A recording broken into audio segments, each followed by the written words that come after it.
Kami po ay lubos na nagpapasalamat sa ating mga magigiting na kapulisan, ang MPS Rodriguez. Maraming salamat po kay Police Corporal Mark Emmanuel Camacho, Patrolman Aldrin Brian Suarez, Police Corporal Joselito Miones, Police Corporal Tommy Ken Francisco, Police Staff Sergeant Elvern Kakasyan, at sa ating Compact 1 Commander, Police Staff Sergeant Edward Ursua. At syempre po, maraming salamat po sa ating Chief of Police ng Rodriguez, Police Lieutenant Colonel Rosel D. Encarnacion. Snappy salute po sa inyong lahat sa maagap na pag-aksyon sa ating barangay Manggahan upang mapanatili ang kapayapaan ng ating barangay.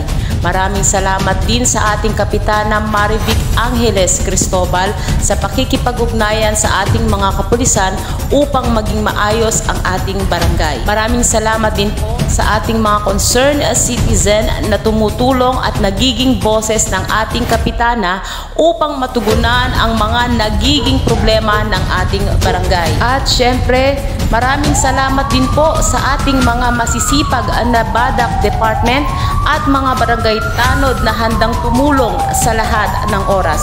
Maraming salamat po.